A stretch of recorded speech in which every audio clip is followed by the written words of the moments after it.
time will two-tier justice that you were just promised would never exist in Britain become a stark reality? The Secretary has been totally asleep at the wheel.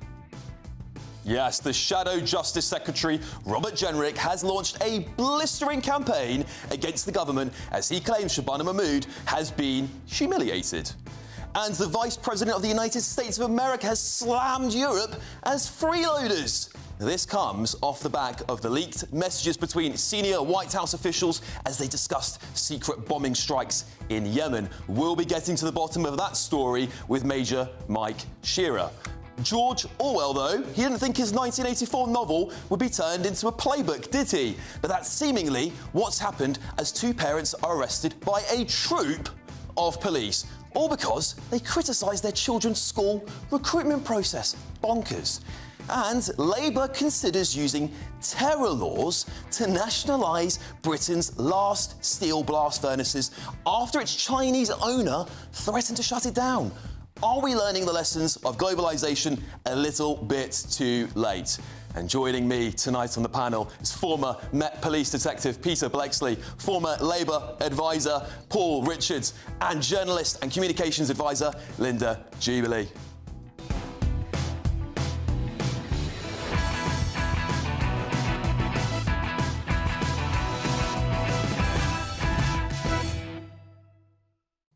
Yeah, I'm not holding this for no reason. I can't wait to show you what this is all about shortly. But breaking in the last few hours, this is going to be a hot story in the press tomorrow. Prince Harry has been accused of harassment and bullying at scale by Santa Ballet chair Dr. Sophie Chanduka. She's also claimed the prince tried to force a failure of the charity he founded. Other sources are stating these claims are completely baseless, though. Stay tuned, because we're going to be digging into that later on in the show. And what's going on here, do you think?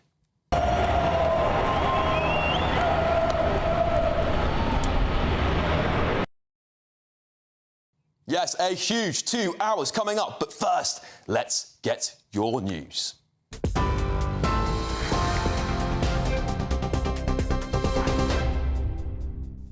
Good evening. These are your headlines from the GB Newsroom. More than 1,600 people have been killed in Myanmar and thousands more injured following a 7.7 magnitude earthquake which struck yesterday, causing destruction as far away as Thailand. The death toll continues to rise, with thousands still missing and hundreds believed to be trapped under the rubble of collapsed buildings. Meanwhile, the King has sent a message of condolence, saying he and Queen Camilla are dreadfully shocked and saddened and send their deepest sympathies. Overnight, international leaders, including US President Donald Trump and China's President Xi, also sent their condolences and promised aid. Southeast Asian bloc leaders have also met and say it will ensure a timely and effective humanitarian response, with the first batch of aid being set to arrive on Monday. Denmark's foreign minister has hit back at J.D. Vance's comments that Copenhagen had not done enough for Greenland. He said, "We are open to criticisms, but let me be completely honest, we do not appreciate the tone in which it's being delivered." Mr. Vance is the first US vice president to visit Greenland in a trip which has caused controversy, as President Donald Trump repeated his call for the US to take over the island. Speaking overnight, the vice president was explicit in his criticism of Denmark, accusing them of underinvesting in Greenland, as he warned of Russia and China's encroachment. Now, back in the UK, the former Archbishop of Canterbury has admitted he got it wrong when dealing with child abuse allegations coming across his desk when he was in post. Justin Welby resigned in November after a review found he failed to properly follow up on reports about serial abuser John Smythe, who was heavily involved with the Church of England. Dr. Welby told the BBC he was overwhelmed by the sheer scale of the child abuse problem within the church. In other news, the parents of a 9-year-old girl were arrested by police after they complained about their daughter's primary school in a WhatsApp group. They said they were questioned on suspicion of harassment, malicious communications, and causing a nuisance on school property. After a 5-week investigation, though, police concluded there should be no further action. And the open-top bus parade carrying the Newcastle United players has emerged from St James's Park, as more than 300,000 fans are expected to have descended on the city today as they mark their Carabao Cup victory. Speaking from the bus, TV presenters and Newcastle United fan Anton Deck described the atmosphere as amazing. The 2-1 win over Liverpool at Wembley secured the club's first domestic trophy in 70 years. Those are the latest GB News headlines. More in an hour. For the very latest GB News direct to your smartphone, sign up to News Alerts by scanning the QR code or go to gbnews.com/alerts.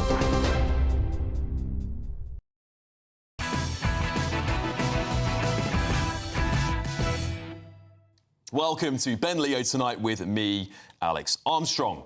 Now, in just 51 hours' time, Britain will have become, officially, a two-tier justice state. A taxpayer-funded, unelected, unaccountable, anti-democratic quango, the Sentencing Council has handed down a set of guidelines that are, in my blunt opinion, plainly discriminatory. Shadow Justice Secretary Robert Jenrick has said that Shabana Mahmood, the Justice Secretary, will preside, in his words, will preside over a two-tier justice system that is biased against white people and Christians. The Secretary has been totally asleep at the wheel. She didn't even know about these sentencing guidelines until I raised them with her in the House of Commons. She then held a meeting and a week later wrote a letter to the Sentencing Council. They've come back now and totally rebuffed her. She's been humiliated. She hasn't brought forward emergency legislation. She rebuffed my bill that would have fixed this. The best time to have done emergency legislation would have been when these two-tier guidelines were first approved. The second best time is to do it now. Yeah, the Justice Secretary previously promised the people of this country that there would never be two-tier justice under this Labour government. As somebody who's of an ethnic minority background myself, I do not stand for any differential treatment before the law for anyone of any kind, and there will never be a two-tier sentencing approach under my watch or under this Labour government. Yeah, well, that aged like milk, didn't it? And after being made aware of the two-tier guidance, Shabana Mahmood wrote a scathing letter to the Sentencing Council and demanded they renege on these new guidelines. And like many of you at home surely would have thought, good, that's that. The highest authority on law and order in our land, the democratically elected representative of the people, has told the council to cease and desist. How wrong was I? In what I can only describe as the most astounding display of arrogance, the Sentencing Council turned the Secretary of State, turned around to her and gave her a big metaphorical middle finger. Now, what you'd expect to follow this blatant attack on our democracy would be the sacking and shutting down of the entire council. But rather than act, as she said she would, the Secretary of State for Justice has done nothing. Absolutely nothing. This is despite stating in her letter to the Sentencing Council that she believes these guidelines represent differential treatment under which someone's outcomes may be influenced by their race, culture, or religion. She says this is unacceptable, and I formally set up my objections to this letter to the Sentencing Council last week. I am extremely disappointed by the Council's response. All options are on the table, and I will legislate if necessary. So, just when you thought the Sentencing Council couldn't push their luck any further, oh, they did. They doubled down. Not content with pushing thinly guised racist sentencing, they're now going after border security. That's right, you've heard me. They've drafted up yet more guidance, and this one's really going to sting, so buckle up. The draft guidance instructs judges to consult a document called the Equal Treatment Bench Book. A book, in my opinion, that's dripping with left-wing propaganda. Any guesses what might be in it? Here's a little gem for you. From the book itself, the UK has significantly fewer asylum applications than Germany, which received over 200,000, or France, which received over 150,000. Well, what do you make of that? I wonder. But hold on, because it gets worse. This book, this thing here that I've got, this massive pile of rubbish, proudly displays Labour's definition of Islamophobia. That bafflingly conflates racism with religion. Importantly, this definition is not yet written into law. But what this new draft guidance will do is sneak it in through the back door. And surprise, surprise, the Muslim Council of Britain, an organisation that multiple governments have refused to engage with due to some of its radical opinions, get an honourable mention in this book. But here's why this all matters. Because this madness has real consequences. These new sentencing rules could let hundreds of foreign criminals dodge deportation even more easily than they are already. The new draft guidelines are pushing for sub-12-month sentences for immigration crimes like deception and illegal entry. And guess what? If it's your first offence, you get a discount. Our justice system is not only bankrupt, it's being treated like a supermarket meal deal for foreign criminals, while white men are targeted with harsher sentences. Is this not just that perfect example of the so-called deep state? A bunch of bureaucrats undermining elected politicians, writing and changing the guidelines at their own will. Sounds like the deep state to me. It is as clear as day to me that this sentencing council is not just blatantly undermining our parliamentary system, our democracy, it's also making a mockery of our once globally admired justice system. Right, well, let's get the thoughts of my fantastic panel here tonight. It's the best panel I've seen in a very long time. Peter Bleksley, Linda Jubilee, Paul Richards. Lovely for you all to be here with me tonight. Paul, I want to start with you, because obviously, you know, a bit of balance here, GB News, as we do. How can this happen under Shabana Mahmood's watch, or are the Tories to blame? There's a lot to unpack here, isn't there? I mean, first of all, it is interesting that Robert Jenrick is one of the very few Tory frontbenchers who's cutting through and doing any running at all. I think most people watching this would struggle to name many of the shadow cabinet, but he's one that seems to be making a name for himself. He's put Shabana Mahmood in a position where I think she will have to bring legislation forward because this Quango state, I don't believe in the deep state, but there is a suggestion that Quangos can have too much power, and I think in this case that's what's going on. So I think she will probably Monday or Tuesday do exactly that. Then on the MCB, I was the special advisor in government where we started to say we're not going to listen to the MCB and not have them around the table.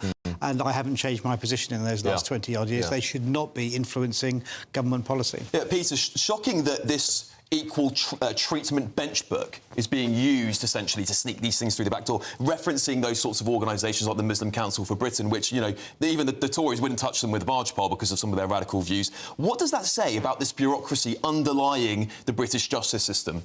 I would urge anybody, if they've got a few minutes to spare, to go online and look at the nobodies that populate the sentencing council, OK? It is full of the kind of people who won't wake up tomorrow morning to find that the tools have been stolen from their work van or that their car's been taken from the driveway.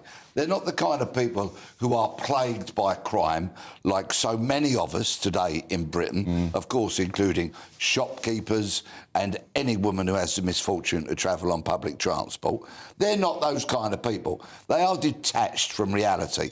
They've got one senior police officer who's about to retire from Leicestershire Police, a chief constable. He's risen without trace, like so many of the other fools that are on it. And quite frankly, Shabana Mahmood could dismiss this waste of time, effort and money at the stroke of a pen. And the sooner she does that, the better. Yeah, Linda, this is really disturbing. I mean, for me, this is exactly what Liz Truss was talking about when she said the deep state. I've seen so many secretaries of state from the last government come out and say, I couldn't do anything because of the bureaucracy, and they're all ridiculed. Absolutely ridiculous. And I couldn't agree more with Peter. I too have looked at the members of the sentencing board, and what I don't really understand is why we can't just get rid of it, because it's a quango. If we can get rid of NHS England, which is effectively the biggest quango in the world, we should be able to deal with this. What disturbs me about it is the members of the sentencing board are judges. There's a police officer, there's a domestic violence expert, there's a probation officer, but they're judges and senior lawyers. Why do you need two sets of judges? When I was a young reporter, and I've covered hundreds of court cases, magistrates all the way up to the Old Bailey, You relied on the judge to deal with the mitigating circumstances of the crime that was before him. I don't understand this extra layer, regardless of what it says. Paul, listen, look, this is, like I said, 51 hours is dropping imminently. Every second that goes by, we're heading towards a two-tier justice state, which Shabana Mahmood promised wouldn't happen. Why has she failed to legislate? Well, I think it's a good example where ministers do need to get a grip. And I think new ministers do take a while to sort of settle in. But after the really good ones realise that they can drive the machine and they can take decisions and they can take on vested interests, the blob or whatever it might be.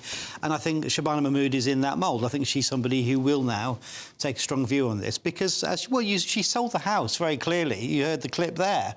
You know, there will be no two-tier sentencing on her watch. And so she's laid her reputation on the line now. I think there'll be action, you know, before the week is out. But if she doesn't, and there's no guarantees that she will, if she doesn't, as a bit of public service broadcasting, I would like to now say to every white-faced man and woman in the country, don't go out there and commit crime, because in all likelihood you'll be treated less favourably than somebody of colour who commits exactly the same crime and comes from exactly the same background as you. And what about the core principle that actually Lady Justice is blind? No one is supposed to know what colour or creed or religion or sex or whatever the perpetrator is. Justice is supposed to be blind and therefore fair. What happened to that principle? And for me, I mean, many countries around the world base their justice system on ours. On ours. An incredibly heralded system throughout the world. This is really going to pour hot water over that, don't you think, Paul? Well, there is that danger, and I thought there's a political dimension to this, which is, of course, it opens Labour up to this attack of, you know, hashtag two-tier Keir and all this stuff. And the special advisors and Number 10 will understand that and be very aware of it as well. So they'll be wanting to sort of close off that flank too, as well as the legal aspects of this. There's the political bit too, which is why I think there is a head of steam now for some action to be taken sooner rather than later. Let's see, but let's hope so. Yeah, I mean, Peter, I just can't wrap my head around the fact that even though Robert Jenrick put a bill in that Labour could have voted for, I know the optics of them voting for a Tory bill. I mean, that's not going to happen, though, is it? Because that was a stunt. I mean, yes, you know, well, of course it is, but that's politics for you, right? We know the game. We know what the Tories are doing. But if they could do it, it just winds me up that the Justice Secretary who made that statement we showed in the clip there at the start, saying there would never be two-tier justice in Britain, she's gone ahead and let this happen. She's had plenty of time to act. But wouldn't it be refreshing if politicians actually did something for the general good? Quite right. Irrespective of who came up with the idea. Absolutely agree. Of course, we have such conflict and within our politics that so often the people that suffer are us, the public, who work hard, pay our taxes, obey the law, and yet get shafted time and time again by various bits of legislation, and in this example, a quango. It's appalling. Something needs to be done very, very soon. But you're seeing this unevenness creep into so much of society when people who are actually white, indigenous, born here are being prejudiced against, and I think we've another story later in the show. We do. Which is a perfect example of that. We do. Plenty more to talk about on the show with lots of these stories tonight. But I just want to read something out to you for our audience's sake. So beg your pardon, not looking at the screen so much here. The stated intention and purpose of these guidelines and the SC Sentencing Council is to avoid inconsistent sentences amongst people of differing backgrounds. The fact that this relates to the preparation of a pre-sentence report, which will not determine the sentence, but is designed to leave the judge or magistrate who is determining the sentence to be better informed about the offender. Frequently, the information provided in these pre-sentence reports will not assist an offender's prospect of avoiding a custodial sentence, rather the reverse. The guidelines do not make a custodial sentence less likely for someone from an ethnic, cultural, faith minority simply by reference to their ethnicity, culture or faith. The rule of law requires all offenders to be treated fairly and justly by judges, which is acknowledged by the Sentencing Council. Paul, what do you make of that statement? Whose quote is that? I'll get that clarified for you in just a second, but this, I believe, is coming perhaps from the government, but what do you make of that? Well, it's either from the Quango itself trying to justify its document, or it might be from the department, but it's not a political response, is it? It's a sort of fairly, you know, weasel-worded sort of response. I mean, regardless, that's the sort of argument they would make, and is that fair? Well, they're trying to justify what's going on here, and they're explaining in the legal sense that it doesn't, actually impact on. But it's not a political response, which is why I return to my theme, which is ministers need to get a grip on this. Salad. Right. At the end of the day, the punishment should fit the crime. It's a fairly simple core principle. You don't need wordy statements. You don't need woolly words. You don't need word salad. And you just need to be completely... And I would say Shabana Mahmood's statement that you actually clipped there from the House was very clear. And we've discussed this before, but she was absolutely saying no way and not on her watch. So I think that should give the rest of the system a clear steer as to just what to clarify, that now. statement wasn't from the Sentencing Council. That's a legal statement. And just for the clarification of the audience there. Right. Anyway, moving on, it's your final week to see how to win our massive spring giveaway and grab that designer handbag, designer watches and an incredible £17,777 in tax-free cash. Make sure you don't miss your chance to make it all yours. Here's all the details you need. It's the final week to see how you could spruce up your spring, as we have an incredible £17,777 in tax-free cash to be won. And if that wasn't enough, we'll also give you the latest Mulberry handbag, and not one, but two sought-after designer watches, so you can style it out this spring. Make sure you don't miss out, as lines close on the 4th of April. For another chance to win the lot, text cash to 63232. One entry costs £2 plus one standard network rate message, or text bonus to 63232. 5 entries cost £5 plus one standard network rate message. Go to gbnews.com/win. Entries start from just £2. Call 0903 681 3232. Calls cost £2 plus your network access charge, or post your name and number to GB12 PO Box 8690 Derby DE1 9TT. UK only. Entrants must be 18 or over. Lines close at 6 p.m. on the 4th of April. Please check the closing time if listening or watching on demand. Good luck. But up next, leaked White House messages have cast doubt on the strength of the UK-US special relationship. What does this mean? We'll debate that next. This is Ben Leo Tonight, only on GB News.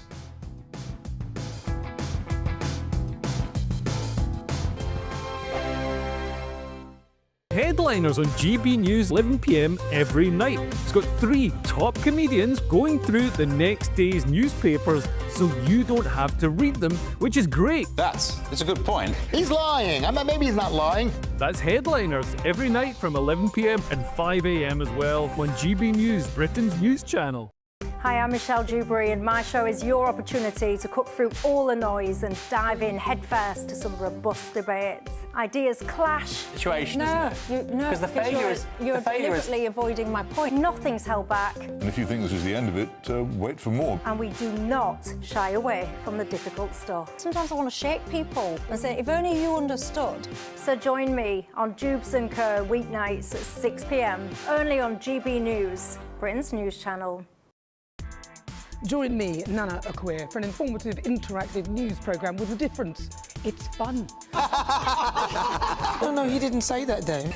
I'm so surprised. I think there's an element of truth to that. Join me from 3 p.m. every weekend, only on GB News, Britain's news channel. The royal family is an enduring symbol of tradition, unity and pride for Britain. At GB News, we celebrate what makes this country great. In our new Royal Newsletter series, you can join me, Cameron Walker, for Inside the Palace, an exclusive look every week that takes you beyond the gates and brings you the very latest from those at the heart of the monarchy. Never miss a royal moment again. Sign up now. Go to gbnews.com/royal newsletter and get the latest straight to your inbox. It's Patrick Christie's Tonight, and here we do things differently. It's explaining the absolute madness of this, doesn't it? It's explosive. I mean, this is very good. It's lively. 850. Your government sat there short and it did nothing. It's controversial. And the Middle East has been in turmoil since before I was born. It's everything you need to kickstart your evening. Everyone's had their Weetabix tonight. I love to see it. That's Patrick Christie's Tonight, weeknights from 9 p.m. Only on GB News, the People's Channel, Britain's news channel. Mornings don't have to be tiresome, especially if you have the right company. Wake up to news as it happens, opinion and debate, and of course, a little bit of entertainment too. Because when the kettle's on, we're on. That's Breakfast on GB News, a show worth waking up for. Every morning from 6 a.m. Only on the People's Channel, Britain's news channel. We'll spread the news, you spread the word. This is Britain's Newsroom, where your voice matters. It's just astonishing. With expert analysis and honest opinion, we don't just keep you informed. We bring you unique perspectives you won't see anywhere else. Can't argue with any of that. When the news happens, it happens here. On Britain's Newsroom, weekdays from 9:30 a.m. Only on GB News.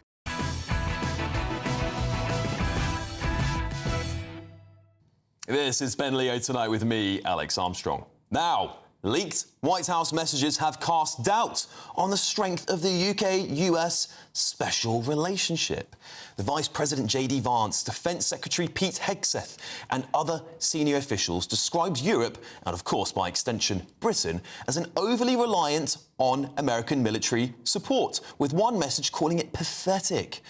This comes despite the UK playing a key role in joint operations, including RAF support for US airstrikes. Meanwhile, British travellers report tougher scrutiny at US border control, adding to growing concerns of a rift. But Pete Hegseth, is he right that Europe is freeloading off the back of America's military? Well, we are now joined by former British Army spokesperson, Major Mike Shearer, and Director of Research at the Adam Smith Institute, Maxwell Marlowe. Thank you both for joining me this evening. Mike, what's the situation here? America has, 100 million or so less people in its country than the whole of Europe combined. We're about 450 million, something like that. But they cover 70-60% of the NATO budget. Is J.D. Vance right? Alex, he is right.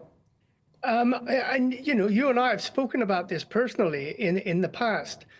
I've been saying this on GB News for fairly much 2 years now, that Europe, the United Kingdom, and in general, NATO need to stand up and start recognizing what's happening to the geopolitical sphere as far as defense is concerned. Now, it isn't a matter of what he said, because he's right. I mean, he is right. That is the damning truth of it all. It's the manner in which he said it. And I'm afraid that the United States, they need to take a breath. We all, quite frankly, need to take a breath. Let's not get overexcited about the actual words, because they are true. We need to now work out how we're going to deal with it. Now, you have shown some willing in recent days, and I just want now the United States to recognize that they've achieved what they wanted. When you say things, there has to be an end state to what it is that you're trying to achieve. They're fairly much getting that. Yeah. We're getting it. So they now need to lean in a little bit and say, okay, right, we're back on side again. Let's go.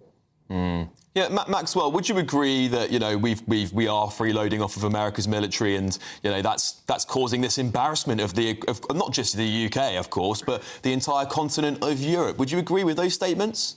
I wouldn't agree at all. I'm really sorry to say. I mean, since 2014, let's look at this period, right? 2014, when Russia originally invaded Ukraine, only 3 European countries were above the 2% spending requirement of NATO.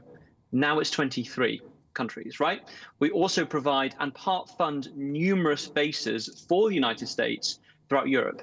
This is a case of their foreign policy requiring Europe to stand up and take its role within the overall defense of NATO, right? Let's not let's not forget that America also has its eye on China, has its eye on the Far East, as we call it.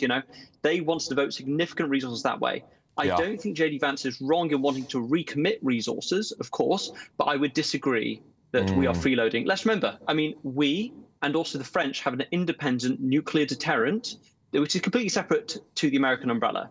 And I think we need to really remember that, we have that because we're scared of the Russians, as the Russians are scared of us. And let's not forget, the last few years have been the Russians saying, we're going to blow up London, we're going to blow up Manchester and Birmingham, whatever else. Americans have said nothing to that, but we have made very clear commitments to Ukraine in the way that the Americans of recent time have not. Yeah, Michael, is America flip-flopping? You know, Maxwell, I'm sort of paraphrasing what you're saying there, but you sort of, you know, their foreign policy agenda towards Europe has perhaps changed somewhat. So maybe this is a bit of a shock to European nations, and they're just trying to catch up in time to this new isolationist America. Would you agree with that? I think we've got a new team on the block, and they're finding their way. And so when I say let's take a breath and let's not get overexcited about everything immediately. Look, in 2014, just the date referenced just a moment ago, John McCain, a previous presidential candidate in 2008, absolutely laid out very clearly that Russia was on an expansion program to recover its previous territories that it thought was the Soviet Union. Yes. Movement afoot. And I accept that a lot of what was just been said a moment ago, but the reality is, right now, the United States of America pay more into NATO than the whole of the rest of the NATO members. So come on, I mean, look, I'm not an economist, but I can see that as wrong. Yes. We're in bother. Well, gentlemen, thank you both for coming on. Major Mike Shearer, Maxwell Marlowe there, Director of Research at the Adam Smith Institute. Gentlemen, thank you for joining me. There'll be more to talk about this because it's going to be an evolving story, I'm sure of it. But coming up, the parents of a 9-year-old girl were arrested by police after they complained about their daughter's primary school in a WhatsApp group. Plus, Prince Harry's been accused of harassment and bullying at scale by Centre Barley Chair Dr. Sophie Chanduka. This is Ben Leo Tonight with me, Alex Armstrong, only on GB News. I hope it doesn't rain. Don't worry about it. It'll spoil our holiday. Relax, we're totally covered. All Clear Travel Insurance sponsors GB News Travel Destinations Forecast. After a very wet March, the final couple of days of the month look like seeing some sunshine for Spain and Portugal. But we are going to see some showers over Greece and Turkey. 1 or 2 showers possible for Madeira and the Canaries on Sunday. There's that sunshine over Spain and Portugal, but a northerly breeze will bring a cool feel to the Balearics across Corsica and Sardinia. Plenty of showers for Greece and Turkey on Sunday. They should be fading, though, by Monday, and into Tuesday we'll see some sunshine and temperatures will be rising in Barcelona. All Clear Travel Insurance sponsors GB News Travel Destinations Forecast.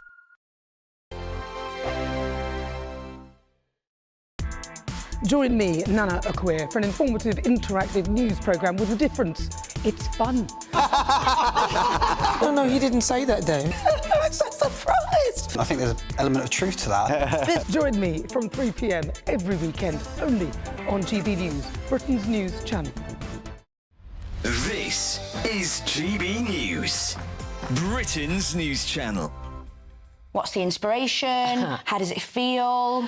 Well, I mean, this is a very personal story because I was in a relationship that had come to an end and, you know, when you're like, let's just have that meeting, that one last chat to put, you know, all our differences aside. And I was expecting to meet for a chat, and when I opened the front door, his key was on the mat. Like, he'd literally come and done a flit, got his stuff and left. Done a runner? Yeah, I didn't want to face me. So you never got that kind of closure? I never got the closure. I felt sick. I got like this gut punch. I ran to the fridge. I poured a big glass of wine and cried a lot. And that's kind of how the song came about. I wanted to create a song with my co-writer, Paul Fisser, like that really made people feel how I felt at the time. And I think we did that with this one. Do you take a lot of inspiration from kind of your own past life experiences then when you're writing? I do now. I mean, with Atomic Kitten, I spent 20+ years singing somebody else's lyrics. Right. So for me to write my own stories and my own life lessons and sing about it, it just hits differently and it's quite cathartic and freeing, I'd imagine. Yeah, it's a bit like therapy. I was going to ask about that, with the difference between being in a band for so long and now going on a solo career. So that's really interesting. Obviously, you're singing other people's songs. So do you sort of feel like as a band for hire, or do you know what I mean? You turn up and sort of sing the songs that someone else created for you. Is not that really. I mean, not the wrong way of putting it? Do you know what I mean? But this is now much more personal. There's an emotional connection to your own lyrics. If I wrote Whole Again, I would probably cry. GB News, the People's Channel. We're proud to be GB News, the People's Channel. And as you know, we always love to hear your views. Now, there's a new way of getting in touch with us at gbnews.com/your say. By commenting, you can be part of a live conversation and join our GB News community. You can even talk to me, Bev Turner, or any of the members of the GB News family. This is Britain's Newsroom, where your voice matters. It's just astonishing. With expert analysis and honest opinion, we don't just keep you informed. We bring you unique perspectives you won't see anywhere else. Can't argue with any of that. When the news happens, it happens here. On Britain's Newsroom, weekdays from 9:30 a.m. Only on GB News.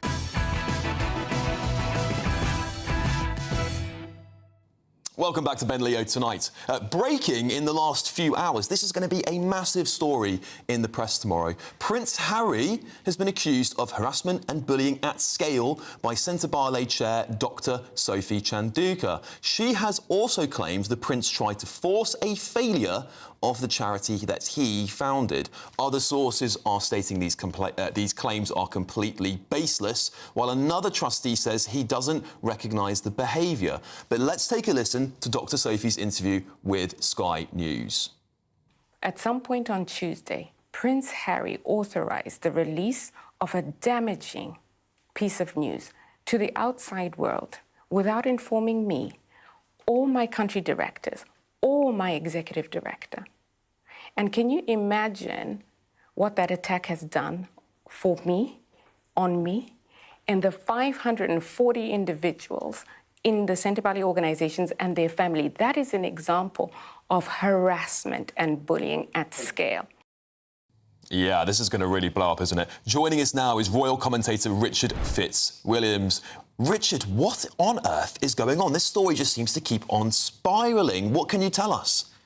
Well, I think this story is going to spiral a good deal further when we hear Trevor Phillips' full interview on Sky News tomorrow with Dr. Sophie Chanduka, who is the chairman of Centre Barley, the Southern African charity founded in 2006 by Prince Harry in memory of Princess Diana, and also Princesa of Lesotho in memory of his mother, Queen Mohato.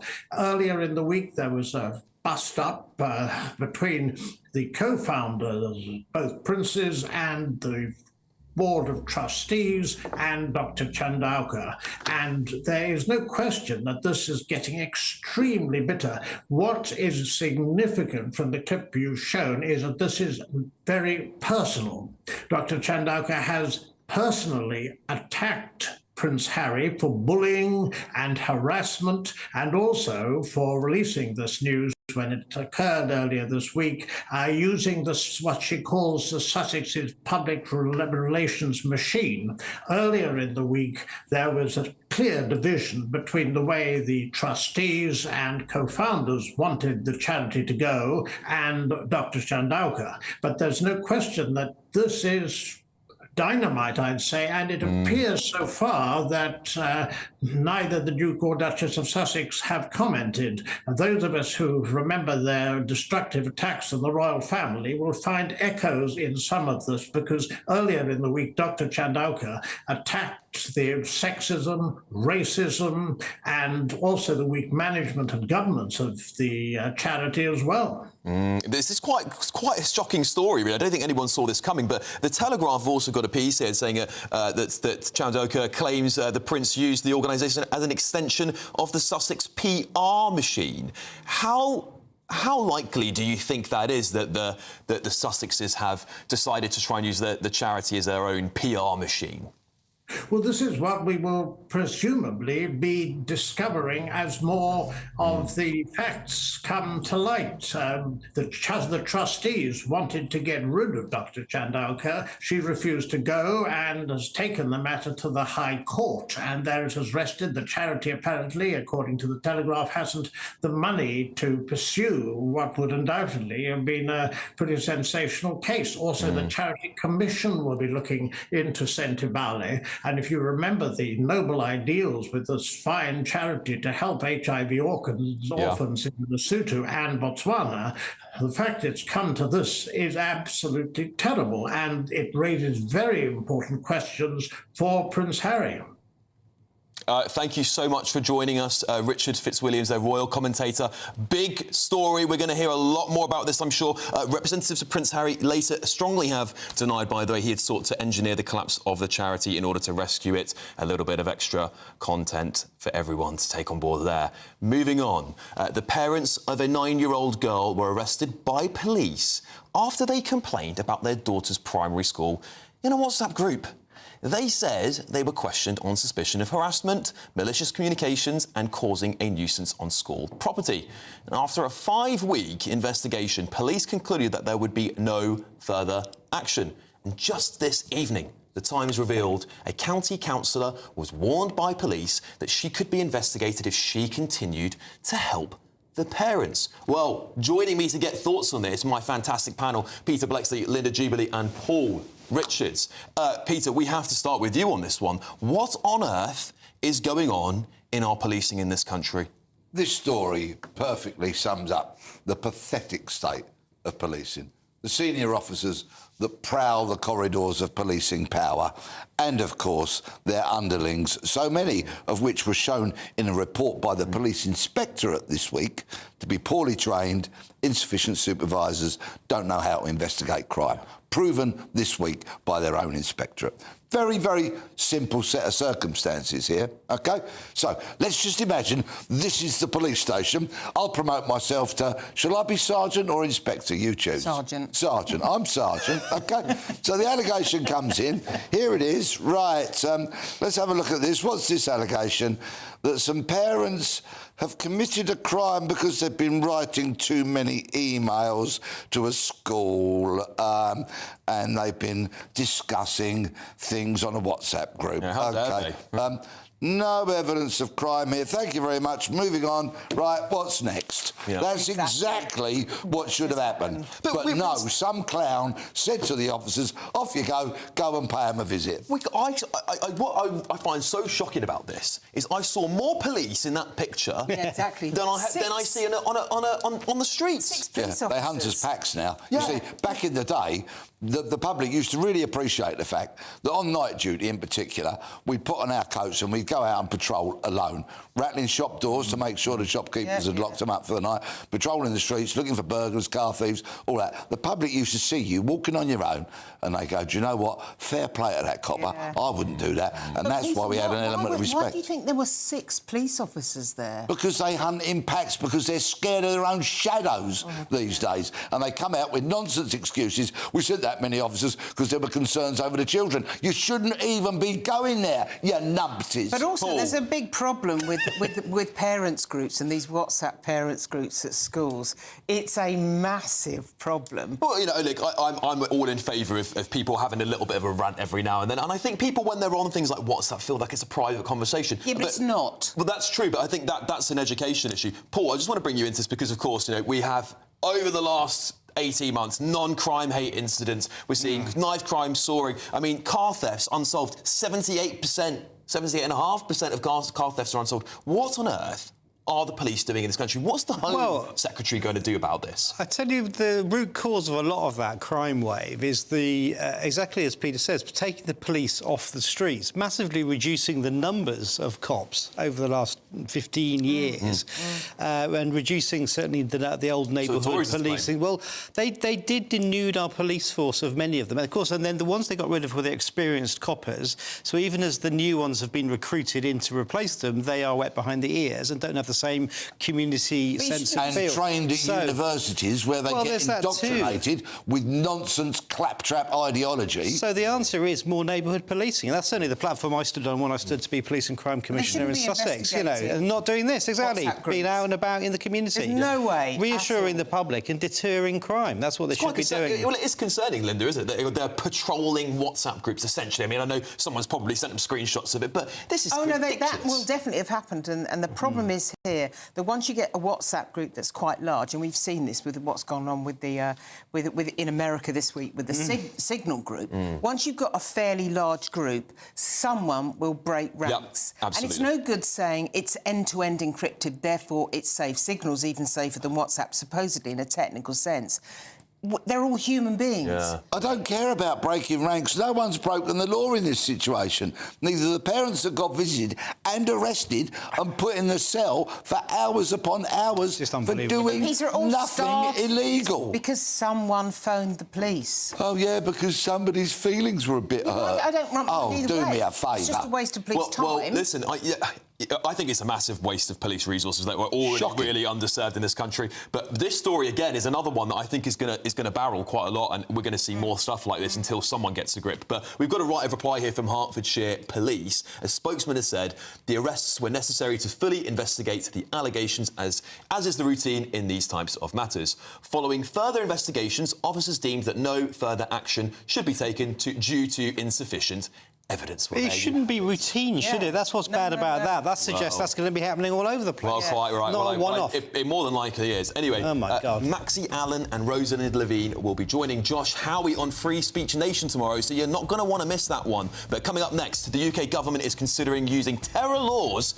to nationalise British Steel. This is Ben Leo tonight, only on GB News.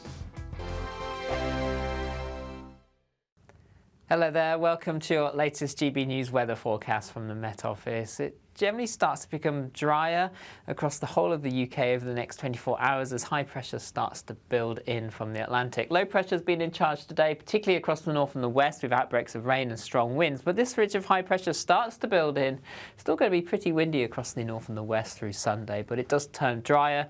This weather front is weakening though as it pushes southeastward, so thicker cloud and patchy light rain and drizzle across southern counties into the early hours. Generally clear spells elsewhere overnight, but still blustery showers across northern Scotland, and temperatures overall 7 to 9 Celsius, so not a chilly start to Sunday morning. Early rain across the far southeast should start to disappear, but there will be further blustery showers across northern Scotland first thing tomorrow morning. One or two of these on the heavy side at times, but in between some sunny spells. Best of the sunshine across Scotland will be across central and southern parts.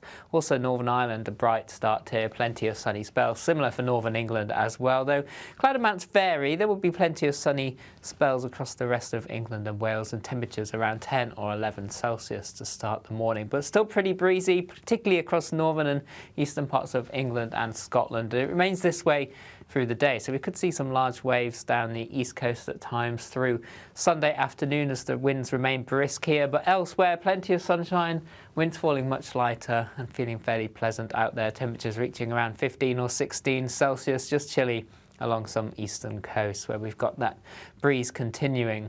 On Monday, a chilly start, patchy frost and some fog in places, and in most places dry and bright, plenty of sunny spells, though weak weather fronts could give some cloud and some patchy light rain across parts of Northern Ireland and western parts of Scotland through the day, and winds for all will be light, and high pressure remains in charge through much of next week, keeping it dry and temperatures above average. See you again soon. Hi, I'm Michelle Dewberry, and my show is your opportunity to cut through all the noise and dive in headfirst to some robust debates. Ideas clash. Situation, isn't it? Because the failure is you're deliberately avoiding my point. Nothing's held back. And if you think this is the end of it, wait for more. And we do not shy away from the difficult stuff. Sometimes I want to shake people and say, if only you understood. So join me on Dubes & Co. weeknights at 6 p.m, only on GB News, Britain's news channel. It's Patrick Christie's Tonight, and here we do things differently. It's explaining the absolute madness of this, doesn't it? It's explosive. I mean, this is very good. It's lively. 850. Your government sat there, Sean, and it did nothing. It's controversial. And the Middle East has been in turmoil since before I was born. It's everything you need to kickstart your evening. Everyone's had their Weetabix tonight. I love to see it. That's Patrick Christie's Tonight, weeknights from 9 p.m.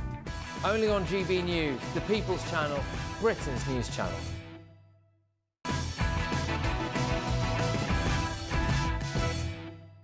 Welcome back. This is Ben Leo tonight with me, Alex Armstrong.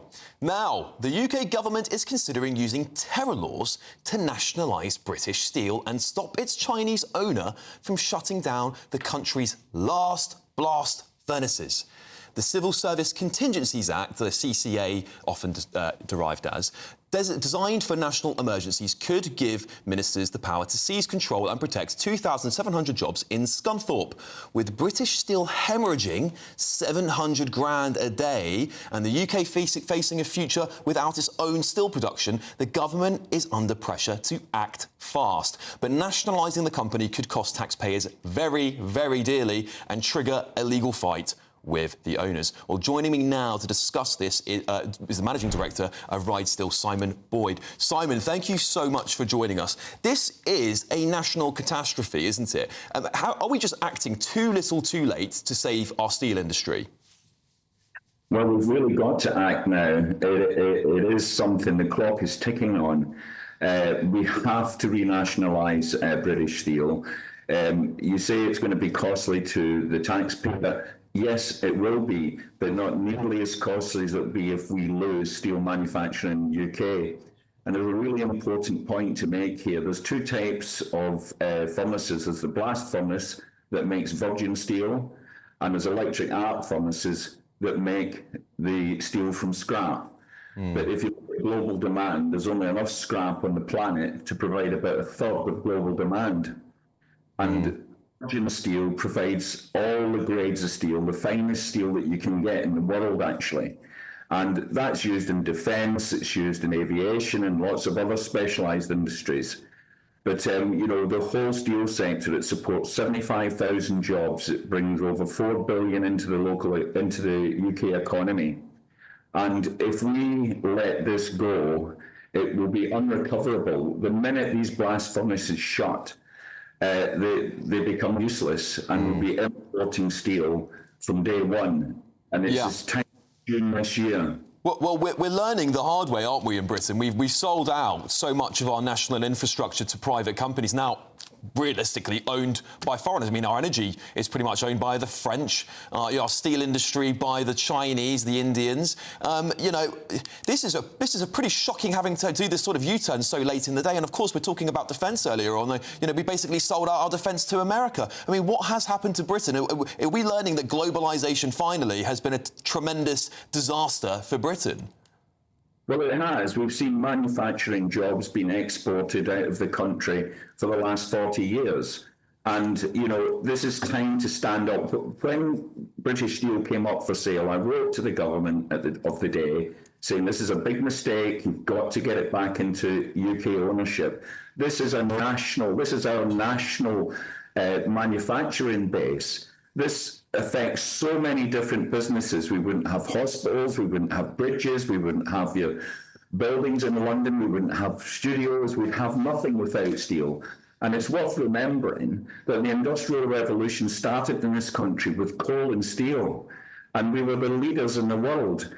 British Steel needs substantial investment. It needs 2 new blast furnaces and more electric arc furnaces. It costs money, but the long-term payback for the UK will be immeasurable. It can be the best steel again in the world and the most profitable, but it needs that investment. Simon, the last word on this, really, but, you know, do you have confidence when the Labour government act? I mean, obviously they have a net zero agenda, which really is in competition with what we're talking about here. And, you know, do you have confidence that Labour will resolve this issue in the way that it should be done? Well, I don't see net zero lasting much longer, to be honest. Net zero is already suppressing UK manufacturing. You know, it's absolutely ridiculous. We export 80% of our product all over the world, and we have the most expensive energy in the world. It's crazy. We cannot keep going on like this. I want a better environment, but exporting emissions overseas, in fact, increasing those emissions by buying the stuff back into the UK is nonsensical. There's only one here. Yeah. Well, look, Simon, unfortunately, we have to move on, but thank you for coming on the show tonight. Simon Boyd, Managing Director of Reed Steel. OK, coming up, Prince Harry has been accused of harassment and bullying at scale by Centre Valley Chair Dr. Sophie Chanduka.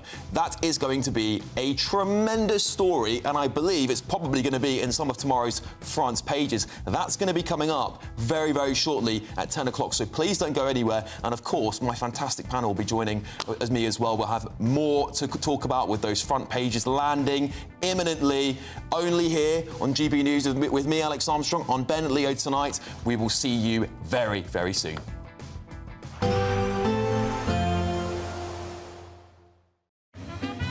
A positive outlook through the night will power through to a bright day ahead. Boxed home battery storage, sponsors of weather on GB News. Hello there, welcome to your latest GB News weather forecast from the Met Office. It generally starts to become drier across the whole of the UK over the next 24 hours as high pressure starts to build in from the Atlantic. Low pressure has been in charge today, particularly across the north and the west with outbreaks of rain and strong winds. But this ridge of high pressure starts to build in. Still going to be pretty windy across the north and the west through Sunday, but it does turn drier. This weather front is weakening though as it pushes southeastward, so thicker cloud and patchy light rain and drizzle across southern counties into the early hours. Generally clear spells elsewhere overnight, but still blustery showers across northern Scotland, and temperatures overall 7 to 9 Celsius, so not a chilly start to Sunday morning. Early rain across the far southeast should start to disappear, but there will be further blustery showers across northern Scotland first thing tomorrow morning. One or two of these on the heavy side at times, but in between some sunny spells. Best of the sunshine across Scotland will be across central and southern parts. Also Northern Ireland, a bright start here, plenty of sunny spells. Similar for northern England as well, though cloud amounts vary. There will be plenty of sunny spells across the rest of England and Wales, and temperatures around 10 or 11 Celsius to start the morning, but still pretty breezy, particularly across northern and eastern parts of England and Scotland. It remains this way through the day, so we could see some large waves down the east coast at times through Sunday afternoon as the winds remain brisk here, but elsewhere plenty of sunshine, winds falling much lighter and feeling fairly pleasant out there. Temperatures reaching around 15 or 16 Celsius, just chilly along some eastern coasts where we've got that breeze continuing. On Monday, a chilly start, patchy frost and some fog in places, and then most places dry and bright, plenty of sunny spells, though weak weather fronts could give some cloud and some patchy light rain across parts of Northern Ireland and western parts of Scotland through the day, and winds for all will be light, and high pressure remains in charge through much of next week, keeping it dry and temperatures above average. See you again soon. A positive outlook through the night will power through to a bright day ahead. Boxed home battery storage, sponsors of weather on GB News. It's the final week to see how you could spruce up your spring, as we have an incredible £17,777 in tax-free cash to be won. And if that wasn't enough, we'll also give you the latest Mulberry handbag, and not one, but two sought-after designer watches. Make sure you don't miss out, as lines close on the 4th of April. For another chance to win the lot, text cash to 63232. One entry costs £2 plus one standard network rate message, or text bonus to 63232. 5 entries cost £5 plus one standard network rate message. Go to gbnews.com/win. Entries start from just £2. Call 0903 681 3232. Calls cost £2 plus your network access charge. Or post your name and number to GB12 PO Box 8690 Derby DE1 9TT. UK only. Entrants must be 18 or over. Lines close at 6 p.m. on the 4th of April. Please check the closing time if listening or watching on demand. Good luck. Exciting news. Every Friday, my Patrick Christie's Tonight Show is going to have a twist to it.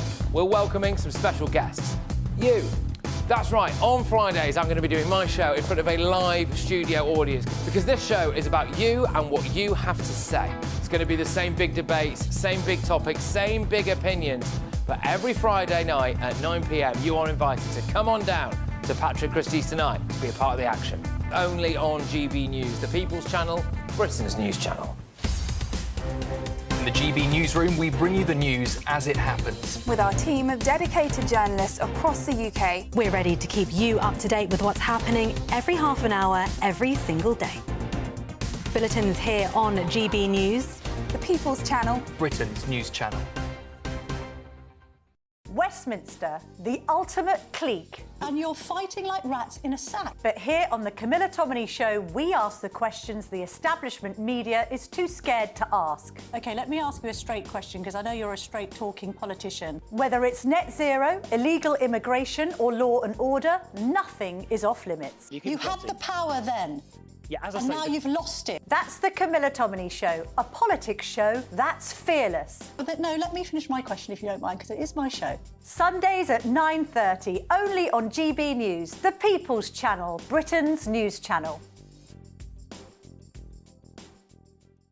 Good Afternoon Britain isn't just about us. The wonderful thing about this programme is it's about everyone watching. It's an interactive programme. Well, there absolutely is something to see here, and we're going to be talking about it more. Whether it's breaking royal news, please bring us up to date, or indeed a particularly punchy speech in the House of Commons. Very, very curious. We bring it to you live, and then we bring you live reaction as well. That's Good Afternoon Britain, weekdays from midday. Only on GB News, the People's Channel, Britain's news channel.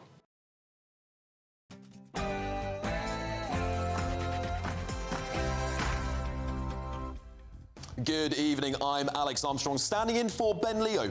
Breaking tonight. On the front page of The Sun, you thought the MP's expenses scandal was a thing of the past. Well, I can tell you it's well and truly here. One MP, a senior Labour politician, has claimed taxpayers' cash so she can live with her dog. Worse still, she's helping impose £5 billion of benefits cuts. A shocking story proving that politicians remain out of touch and not cleaned up their act, have they? On the front page of The Telegraph, the Home Secretary Yvette Cooper is vowing to clamp down on illegal migrants getting jobs on tap, as she describes it. That she will target takeaway delivery services and beauty salons that hire asylum seekers on the black market. And of course, breaking in the last few hours, Prince Harry has been accused of harassment and bullying at scale by Centre Barley Chair Dr. Sophie Chanduka. Joining me tonight on the panel, former Met Police Detective Peter Blakesley, former Labour Special Advisor Paul Richards, and the journalist and communications advisor Linda Jubilee. Oh, and what do you think is going on here?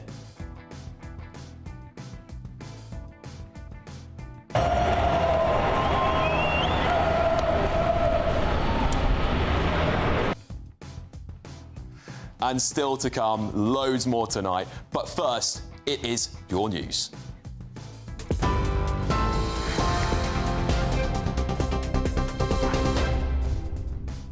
Good evening. These are your headlines from the GB Newsroom. More than 1,600 people have been killed in Myanmar and thousands more injured following a 7.7 magnitude earthquake which struck yesterday, causing destruction as far away as Thailand. The death toll continues to rise, with thousands still missing and hundreds believed to be trapped under the rubble of collapsed buildings. Meanwhile, the King has sent a message of condolence, saying he and Queen Camilla are dreadfully shocked and saddened and send their deepest sympathies. Overnight, international leaders, including US President Donald Trump and China's President Xi, also sent their condolences and promised aid. Southeast Asian bloc leaders have also met and say it will ensure a timely and effective humanitarian response, with the first batch of aid being set to arrive on Monday. Denmark's foreign minister has hit back at JD Vance's comments that Copenhagen had not done enough for Greenland.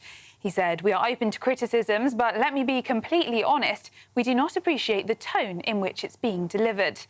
Mr. Vance is the first US vice president to visit Greenland in a trip which has caused controversy, as President Donald Trump repeated his call for the US to take over the island.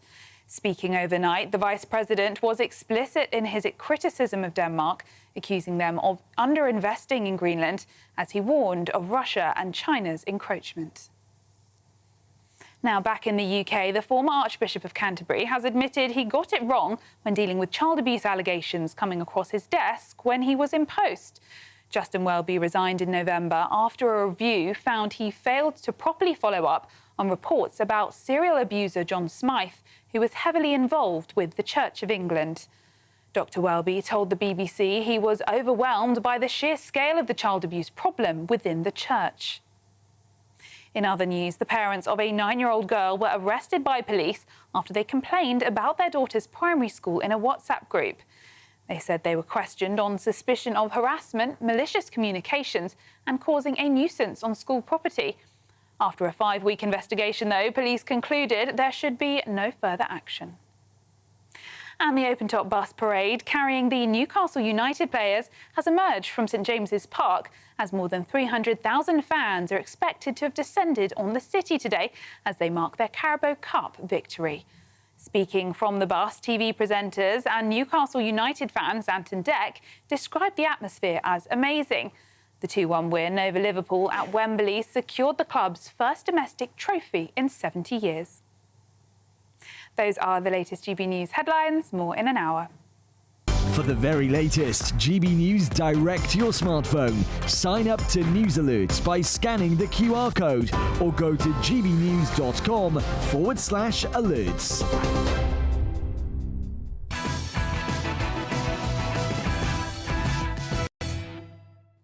Welcome to Ben Leo Tonight with me, Alex Armstrong. Time to bring you the first of tomorrow's front pages. We have the Telegraph coming up first.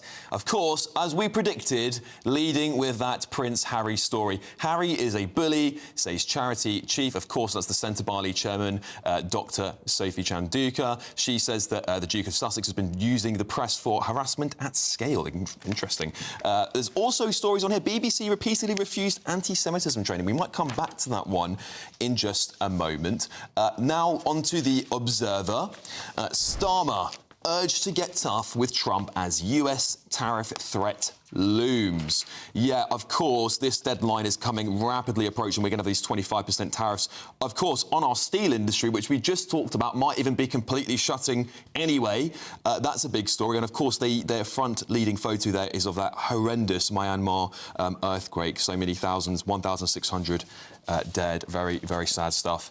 The Sunday Express, they're leading on the assisted dying bill. Please think of those who are suffering. This is campaigners have urged MPs to focus on the suffering of terminally ill people who are calling out for choice as the battle for assisted dying becomes increasingly embittered. Onto the Star. Now we need AI just to change a light bulb. Yeah, they're saying that how dim can you get, Brits, especially the younger generation, are so in the dark about simple tasks they need help just to change a light bulb from artificial intelligence. Interesting. The Daily Mail. They are, of course, also leading with that bombshell story. Harry and Meghan, two toxic blast charity boss. Yet she's accusing the Duke of bullying, says the couple's brand harmed Centre Barley's work. Very, very interesting. There's also some big exclusive, and we don't know what's in it, of course, but Radio 4, Emma's complaint to BBC chief about overbearing Nick Robinson. There's a royal exclusive at the top there. That'll be very interesting as the paper drops tomorrow. Mirror. Exclusive Mother's Day plea. Mums share heartbreak of disappeared kids to launch our campaign. Help us find our missing children. I'm sure this is going to be a very, very moving story. 4 mums of missing children tell their heartbreak on Mother's Day. I mean, how absolutely tragic. Big story that we don't talk about enough in the world, unfortunately. Children going missing all the time. And, of course, The Sun here. Exclusive pet rent fury. MP's dog on expenses. This is going to be a bombshell story, I'm telling you. A senior Labour MP helping to impose $5 billion of benefits cuts is using taxpayers' cash so she can live with her cockapoo. Honestly, I mean, we're going to talk about this later on, by the way, so please stay tuned to see more. Now, breaking in the last few hours, again, biggest story of the day tomorrow, I'm telling you, it's going to be everywhere. Prince Harry has been accused of harassment and bullying at scale by Centre Barley chair Dr. Sophie Chanduka. She has also claimed the Prince tried to force a failure of the charity that he founded. Other sources, of course, are stating these are completely baseless claims. Well, joining us now is royal broadcaster Helena Shard. Helena, thank you very much for joining us. What's the scoop here? I mean, this is again, it's an incredible, constantly evolving story now, and it's going to play out tomorrow in the front pages of the newspapers as we predicted here on GB News. Where do you think this is going? Oh, extraordinary, isn't it? I mean, you know, I mean, Prince Harry has had bullying, I think, accusations thrown at him previously, which he denied. And now, again, this is happening. You know, it's almost, can we say pot, kettle black? I just don't know. There is sort of the cynical of me that's thinking, goodness me, all the hurt that's been dished out by Meghan and Harry to the royal family, the racism allegations and various things, and you think he's in this situation now. I mean, obviously he's been away for 5 years, where he's been trying to build his life, and this is going to do him absolutely no favours. So just a reminder that Centre Bali was set up in 2006, and he did this in memory of his mother, the late Princess Diana. And this was really to help young people with HIV, a great charity, something he's so passionate about. And obviously now, all these years later, Dr. Sophie Chanduka has come in and just is blaming basically the collapse of Centre Bali on Prince Harry. And as we've heard, he's blaming, you know, she's saying that it's the whole PR machine that's basically been unleashed, that he's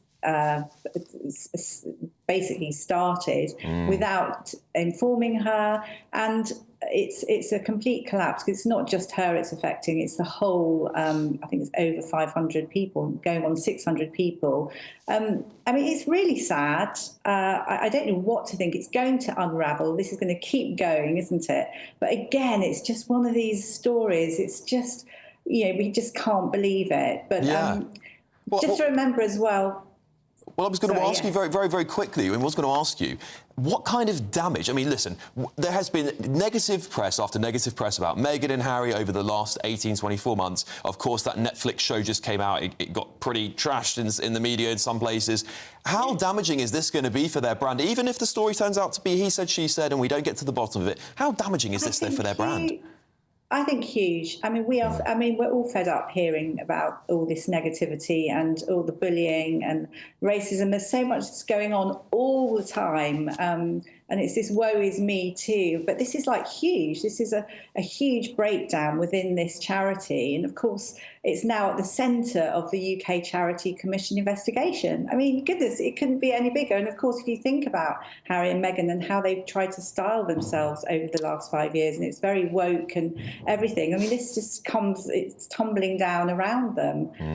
But there's loads of things. It's issues of stewardship, concerns of the direction of the charity, financial worries. I mean, a huge, great big divide and breakdown. And, you know, at the end of the day, this is a charity and it has to be overseen. So Harry does have to take responsibility too. So we'll just have to see how it unravels. But it's super serious. Yeah, Helena, do you think we're going to hear from Harry personally about this? Because now, of course, it's starting to get quite personal, isn't it? She is pointing the finger directly at the prince. Do you think he's going to have to come out and actually deny it and talk about this publicly rather than through a PR team and social media posts? It's one of these things. I would have said a few years ago that, yes, he would have come out and he would have just been, you know, there'd be this sort of a slagging match going on quite publicly. I mean, now I think they're trying very much, and I bring Meghan into this, I'm sure she'll come out into this as well, that they're trying to use their PR team around them. So, well, let's just wait and see. I mean, you know, we need to hear more. But I have to say, having seen the interview with Sophie Chanduka, who's obviously incredibly intelligent, there's a lot of upset there. So this is I'm intrigued, as we all are, to see how things are going to unravel. Yes, it's going to be fascinating. Of course, just to add to this, representatives for Prince Harry have strongly denied the allegations and had said he'd strongly denied the fact that he sought to engineer the collapse of the charity in order to rescue it. Helena Shard, Royal Broadcaster, thank you so much for coming on. I want to bring in my fantastic panel, Peter Blexley, Linda Jubilee and Paul Richards. Guys, I mean, listen, maybe do you want to say anything about the Harry story here? Are you interested in talking about it? Go on. Say one thing. Yeah. The fact of the matter is that charities are run by the trustees. And this is a very big mistake that happens all the time, particularly with the founder. Yeah. Now, just because you're the founder does not mean you run that charity. That's done by the trustees. That's a very good point. And the chairman of the board. Now, I am absolutely certain, like a lot of charities, which are set up on emotional grounds, and this one in particular, everyone can understand how emotional this was for Prince Harry. But that doesn't mean to say that he runs it. In fact, as I've said, he doesn't. And I'm absolutely convinced that there is likely to be some truth in the fact that he used it to burnish his own image and the image of Meghan. Yeah. And that's not what that charity's supposed to be doing. And one more thing, the Charity Commission, well, I think that's another toothless tiger. I think they're going to do the square root of nothing. Peter, what is this pretty damning for them too, do you think? I have some more advice to discuss. Oh, please, no, we'd love to hear it. Come on.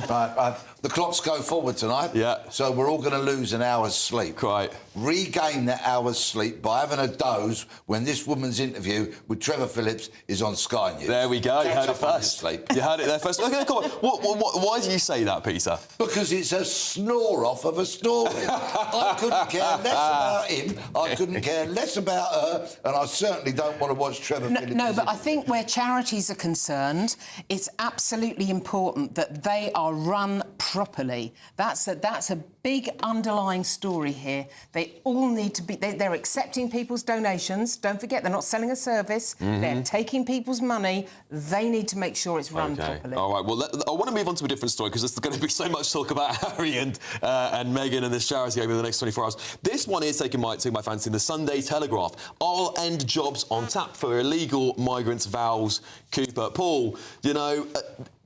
this is the Tory party, is it not? Has Labour become more right-wing than the Tories? They seem to be going further and further than the Tories managed to do in 15 years on illegal migration. At least they're talking it up. Well, it's a very common-sense idea, I think, actually. Obviously, we know a lot of people do disappear into the black economy, and particularly the trades here talked about are sort of the takeaways and some of these, high street establishments. You're not quite sure whether they're money laundering or not. And I think there's a common-sense thing which just says, go after the bosses, the people employing these, who know full well these people shouldn't be working, and give them unlimited fines and really come down on them like a ton of bricks. And it's just another way in which you can sort of try to deal with the migration crisis. I mean, my solution, as you know, is that they should all be allowed to work and pay the stamp and we know where they are and be paying their taxes. Sure. Yeah, okay. You tacitly agreed that they should be here if you give them an... Well, Peter, I think you might have something strong to say about that. Do you think we should be paid? Do you think they should get paid when they come to the country, even if they've come in illegally? They should be allowed to get jobs? No, of course they shouldn't. So 40 officials from 40 different countries are coming to London to discuss this matter. What you can guarantee is that the buffet will be magnificent. So they all love those kind of freebies. But on a rather more important note, it's an utter nonsense. But we've had stop the boats with Sunak, we've had smash the gangs with Starmer, and nothing's happening. 1,617 people illegally entered the UK on boats this week. We're sending more back than ever before. Right? More going back now under Labour than under the Tories. Utter nonsense. They are not gripping the problem. They won't smash the gangs. They're utterly clueless. This is yet another noses in the trough at some jolly up in central London. Meanwhile, while the boats keep coming. Yeah, so Linda, I'm just reading this now, so I'm reading the bit of the small print here. The Telegraph are writing, it was in Yvette Cooper, her intervention comes ahead of a major organised crime summit tomorrow with border officials from 40 countries gathering in London. Labour will focus criticism from Rachel Reeves' spring statement on its plans for tougher immigration controls. Is this just a form of political manipulation so the public don't see through all of the tough emergency budget, Linda? I just think it might be a talk fest. That's what's going to happen here. There'll be a lot of talking, but will we see any activity? With a lavish buffet. Yeah, with a lavish buffet, OK. Well, we did know the civil service was shopping at very, very luxurious places, including somewhere like Fortnum-and-Mason or something like that. Paul, I mean, this another summit, is this what's going to fix Britain? I've been to a few of these. I imagine the buffet will be terrible, actually. I think it's probably not worth it. Curly sandwiches, I should think. Hey, you've got to do what you can. And, bringing people together like this is a good idea. Learning from each other is a good idea. And cracking down with these unscrupulous bosses is a good idea. It's common sense. So let's just get on with it. Let's not be so cynical and see if we can get some good out of it. Peter, I mean, there's many people that would argue that we just genuinely do not know how many illegal migrants are. Some reports say it's millions more. How can we possibly have the resources to go to all of these businesses that might be hiring them through the black market or through fake identification? How can we realistically do this? There you go. We, the punters, the people of Great Britain, are paying the price for the political mistakes of governments of whatever persuasion, who have let people flood into this country. They are eroding our culture. Walk down any high street, count the barbers, count the nail bars, count other kind of takeaway places. Look at the rows of mopeds that are all about to deliver your chicken korma to you tonight, brought to you by an illegal on a moped. That's about the state of our country. Are they illegal, though? How do we know? Well, some are guaranteed. Yeah, well, listen, more to come on that, I'm sure. But in other news, talking of freebies and giveaways, it's your final week to see how you can win our massive spring giveaway and grab a designer handbag, designer watches and an incredible £17,777 in tax-free cash. Make sure you do not miss your chance to make it all yours. Here's the details you'll need. It's the final week to see how you could spruce up your spring, as we have an incredible £17,777 in tax-free cash to be won. And if that wasn't enough, we'll also give you the latest Mulberry handbag and not one, but two sought-after designer watches, so you can style it out this spring. Make sure you don't miss out, as lines close on the 4th of April. For another chance to win the lot, text cash to 63232. One entry costs £2 plus one standard network rate message, or text bonus to 63232. 5 entries cost £5 plus one standard network rate message. Go to gbnews.com/win. Entries start from just £2. Call 0903 681 3232. Calls cost £2 plus your network access charge, or post your name and number to GB12 PO Box 8690 Derby DE1 9TT. UK only. Entrants must be 18 or over. Lines close at 6 p.m. on the 4th of April. Please check the closing time if listening or watching on demand. Good luck. Yes, good luck. And coming up, the former editor of the Sunday Express, David Wooding, is going to be joining me to discuss tomorrow's front pages. This has been Leo Tonight, only on GB News.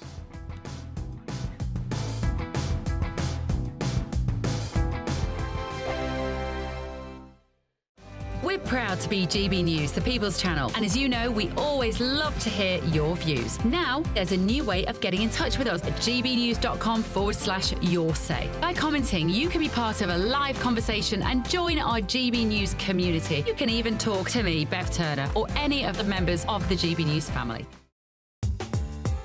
I'm Christopher Hope. From pop stars to politicians, I'll interview anybody in a pub who's got a political opinion. Join me every Friday on Spotify, Apple Podcasts, YouTube or gbnews.com, or wherever you get your podcasts.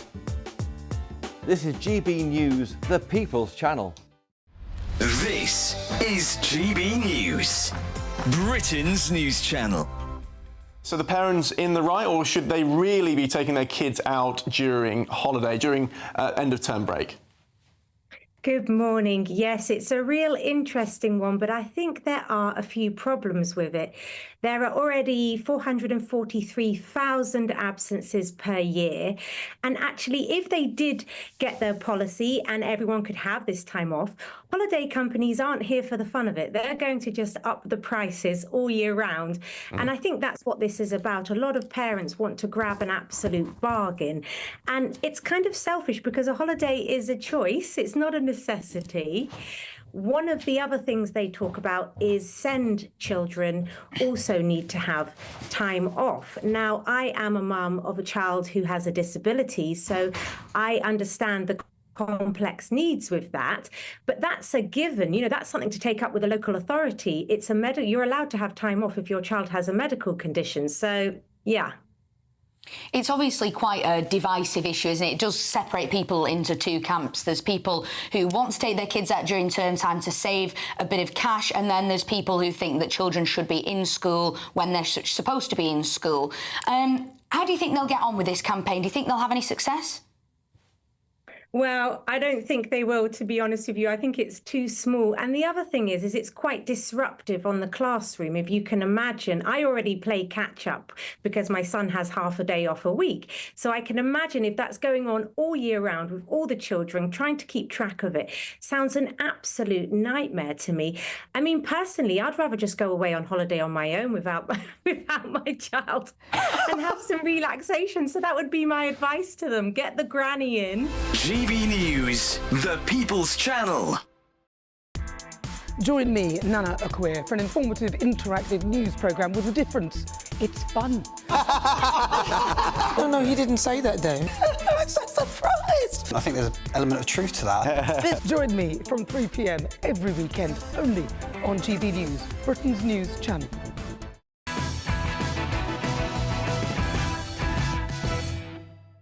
Welcome back to Ben Leo Tonight. I'm Alex Armstrong. We're going to look at the front page of The Sun, and joining me now is the former editor of the Sunday Express, David Wooding. David, this is a bombshell story from the Express here. So this Labour MP who's been essentially charging rent to live with their cockapoo. Could you, sorry, The Sun, I beg your pardon, would you mind giving us some more details about this story? Yes, well, this is another expenses story, and it's...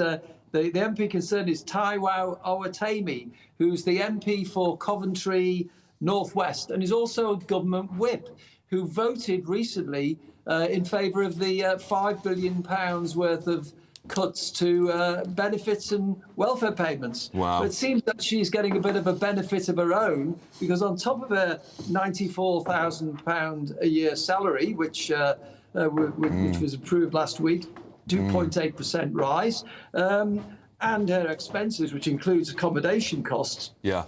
He's also claimed £900 in pet rent, so that her pet cockapoo, Bella, can stay with her at a London accommodation. This is absolutely bonkers. I mean, the public are going to be outraged at this. This is a party that has just decided to cut the welfare bill of this country and potentially hurt some of the poorest people in the country. And we've got an MP claiming expenses on their dog.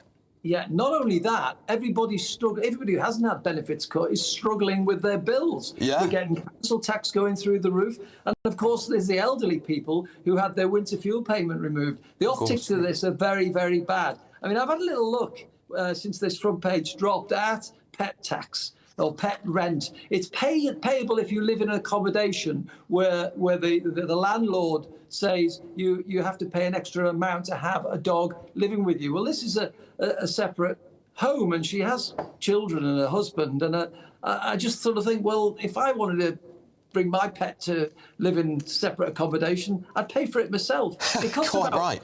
Usually, the usual bill is about £40 a month maximum. So, I mean, at that rate, there's probably 2 years' worth of pet tax here. Yeah, this is absolutely shocking. Just help myself and the audience understand how this gets through the parliamentary procedure in the first place. Surely someone must be looking at this going, no, you cannot claim expenses for this. How does this stuff like this keep happening? We had the expenses scandal barely not that long ago. Here's a picture of the cockapoo, by the way, if you wanted to see a photo of a very, very happy dog who's living a better life than I am. Well, if she loves her that much, you could pay the £900 a month, £900 herself to look after her. Quite right. For goodness sake, I don't object for paying MPs' expenses. They need. I like our MPs to do a good job, and I think funding of them is part and parcel of democracy. But not their dogs, surely, David. Yeah. I object to paying for a dog. Yes. And I think lots of people will. And of course, there's been a lot written recently about not only MPs' expenses, which of course we had the big scandal years ago. IPSA was set up after that, the Independent Parliamentary Standards Authority, who overlooked this. So they clearly have signed this off and say it's OK, because it would have been thrown back. It's all declared, of course. But we've had recently Rachel Reeves taking her family to see a concert on a freebie. She's now apologised for that and said she won't do that again. Keir Starmer having free spectacles, free suits, and his wife, of course. And Angela Rayner, I think, has benefited from some of this. I think in total there's something like £20,000 worth of free clothing taken by some MPs. So, of course, a lot of people just see it as MPs on the take. One rule for them, another rule for the rest of us. This stuff makes me detest our elected representatives in this country because, at the same time, they're just about to get a record-breaking pay rise again, are they not? At the same time that this country's had to go through an emergency spring budget we were told we were never meant to have. But I'll also just read out a statement here from a Labour Party spokesperson. They've said MPs are required to work in 2 locations and this is a requirement for living in this House. It's the same for many other MPs and has been approved by the Parliamentary Expenses Watchdog. IPSA, the Expenses Watchdog, said on this occasion, IPSA agreed to fund a surcharge but gave incorrect advice as to how it should be described. Interesting choice of language there. We have apologised directly to the MP and are sorry for any confusion. Hey, just touch on this another second more. This is just language, essentially, they're now apologising because they got the language wrong. This is bonkers. It is. I mean, yes, MPs are required to live in two locations, but I don't think the dogs are. Sorry, say that again for me. Dogs aren't. Dogs aren't, right, yes, you're right. They're required to, but the dogs aren't. No. Yeah, quite right. I mean, there's that.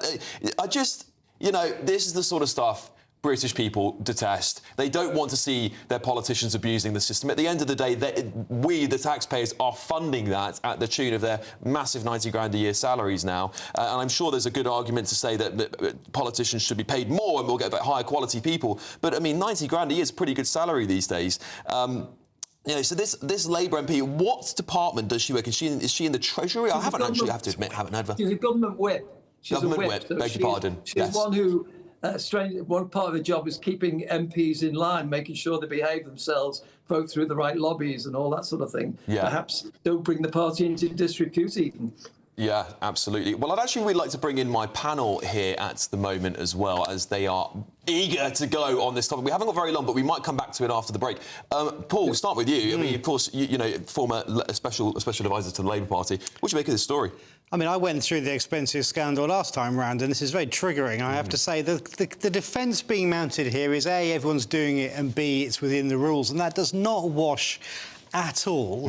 What we learned last time was that, you know, the common sense out there is that shouldn't be happening at all. Even if it's in the rules, it doesn't matter. Quite right. The rules are idiotic and need to be changed. My advice to Terry in this situation is actually to pay the money back as well. Yeah. Peter, IPSA, this government institution, essentially a bureaucracy, it's a really great cover, isn't it, to say that MPs can say, well, we don't get to vote for our salaries. It's done independently. Say, sorry, guys, we can't do anything. It's just a good cover story, isn't it, really? Down, Rover. Good boy. I'll be invoicing for him. It's an absolute shambles. Yeah. It's a nonsense, and it's yet again abuse of, and I say it time and time again, the common people's money. Yeah. David's on the line, by the way, so you can speak to him if you'd like to. But yes, carry on, Linda.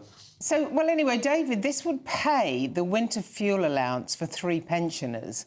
I mean, did this not occur to her at all? The optics of this, at least. Do you think it just didn't occur to her? Well, you'd think it would.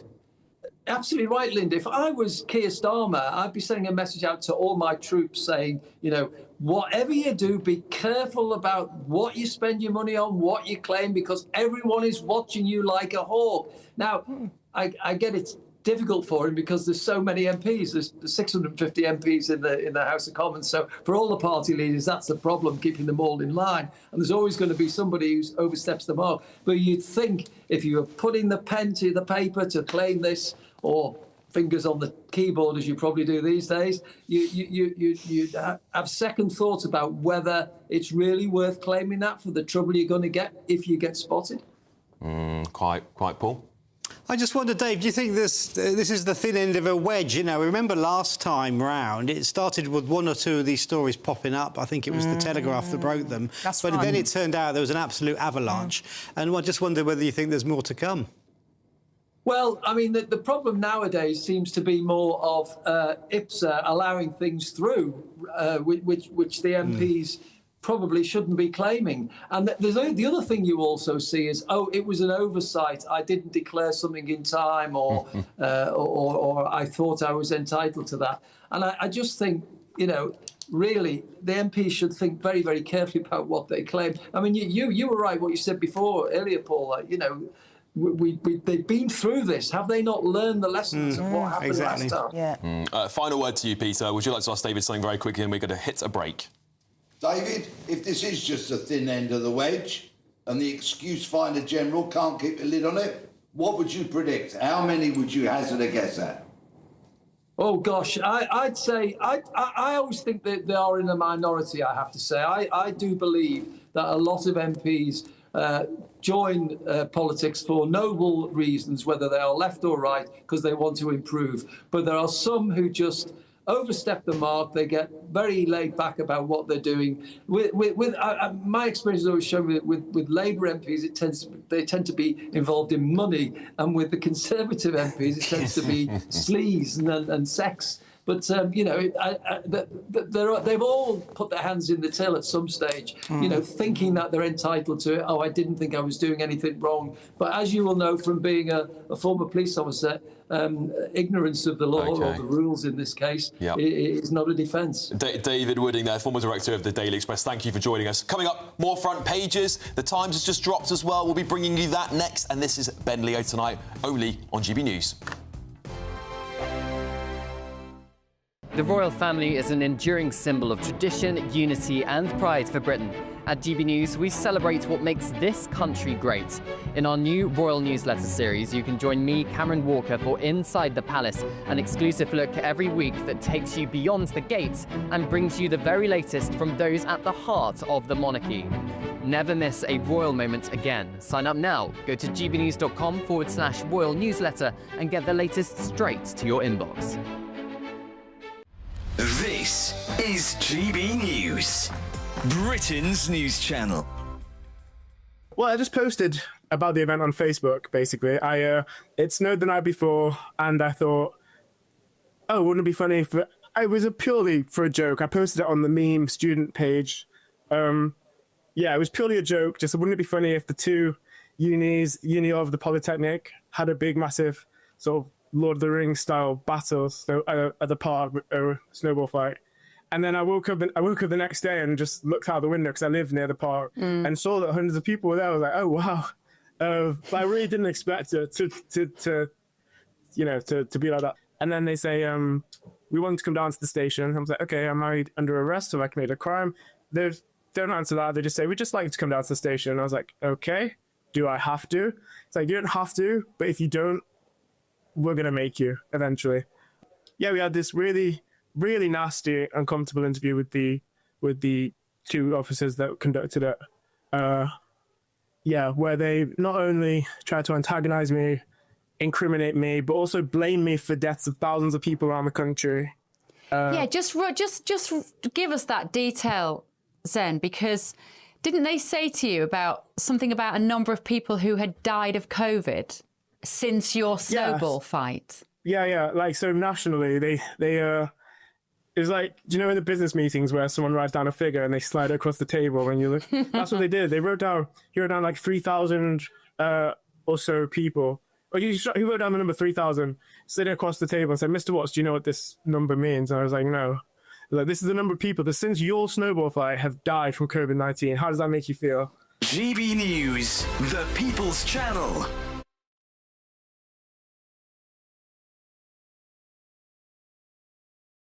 Hi, I'm Michelle Dewberry, and my show is your opportunity to cut through all the noise and dive in headfirst to some robust debates. Ideas clash. Situation, isn't it? Because the failure is... You're deliberately avoiding my point. Nothing's held back. And if you think this is the end of it, wait for more. And we do not shy away from the difficult stuff. Sometimes I want to shake people and say, if only you understood. So join me on Jubes & Co. weeknights at 6 p.m, only on GB News, Britain's news channel.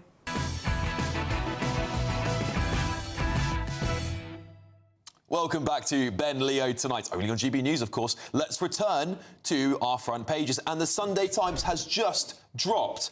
They are leading a big story here. Met smashed down door of Quaker meeting house to arrest activists. We were just talking not that long about those parents who were arrested, of course, for that that WhatsApp group about the criticising the recruitment process of the school. This seems like a follow-up almost. 6 women held after raid by 20 officers. I'm just going to read a little bit here. More than 20 Met police officers broke down the front door of a Quaker meeting to arrest 6 women who had met to discuss climate change and Gaza.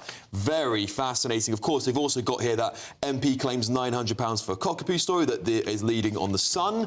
And, of course, migrants seek asylum after their visas expire. Not surprising, unfortunately. And universities named over fraud. Sunday Times dropping some big stuff in there. Let's go over our other stories. The Telegraph, they're leading with Harry is a bully, says charity chief. Centre Party chairman accuses the Duke of using press for harassment at scale. The Observer, Starmer urged to get tough with Trump as the US tariff threat looms. Of course, that's the news about the 25% slapped on British steel. On top of that, obviously more steel news today. But moving on to the Sunday Express, please think of those who are suffering. The Sunday Express is leading on the assisted dying bill campaign. The Daily Star, now we need AI just to change the light bulbs. Any bright ideas? They're saying that young people have to use AI to figure out how to use screw in a light bulb. There we go. And the Daily Mail, Harry and Meghan, 2 toxic blast charity boss. Of course, we've already seen that story today. The Mirror, Mother's Day plea, help us find our missing children. And then finally, we have The Sun on Sunday, and this is the MP dog expenses. We were just talking about this incredible story. OK, let's get the thoughts of my fantastic panel back in the room with me. Peter Bleksley, Linda Jubilee and Paul Richards. OK, well, have we got time to talk about another story? I hope we do.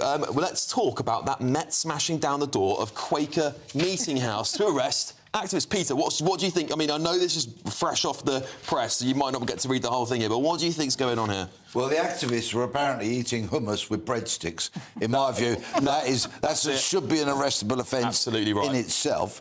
But on a far more serious note, look, policing is full of people and people make mistakes and sometimes you do get it wrong.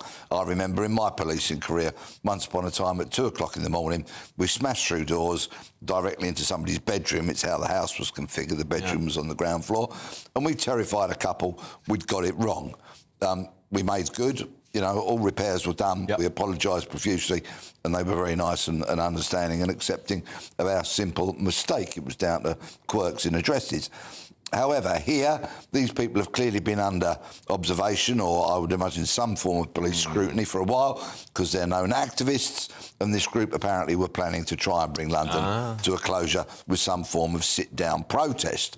That said, did the police go in a bit precipitously here? Quite possibly.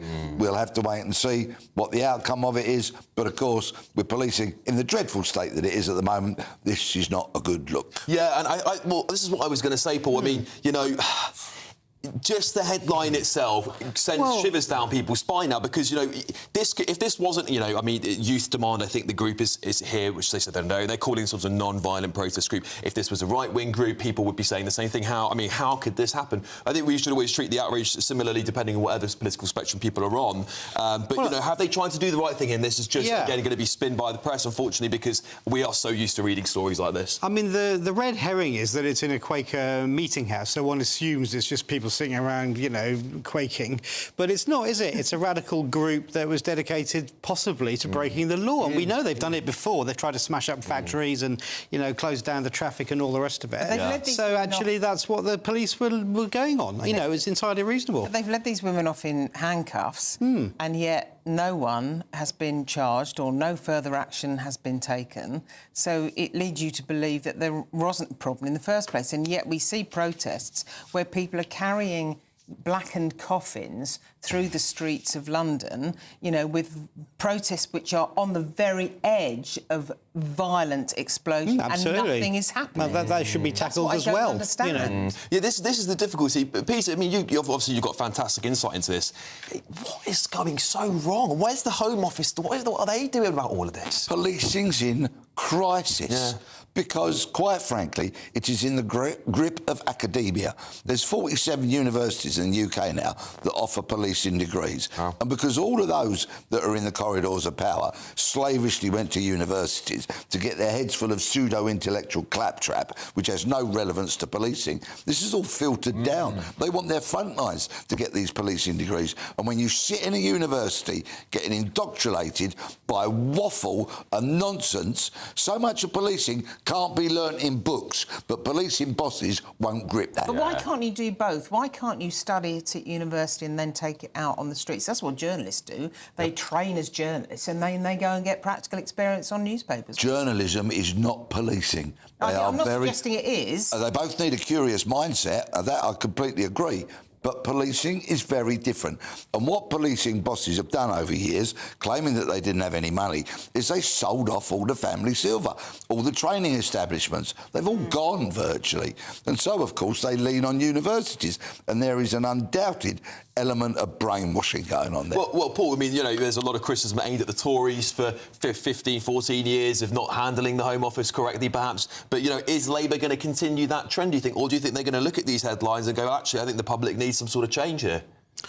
Well, actually, I think, first of all, there's going to be more police on the streets, which should help us with some of this common sense policing. But things like this do need to be looked at by the Home Office, I think, because, you know, these violent groups and people operating Just Stop Oil, these people, you know, they are posing a threat to our democratic way of life. But and it's legitimate. Charged. Well, but it's legitimate. They should at least be investigated, I think, and you shouldn't be allowed to just get on with it. And I mean, I've been involved, you know, looking at some of these groups from the left, and they are dangerous to our democracy, no doubt about it. Well, look, moving on to something a little bit lighter now, because I just saw this clip today. I said it to my producer, I said, we have to play this because it's absolutely bizarre. Let's take a look at that clip.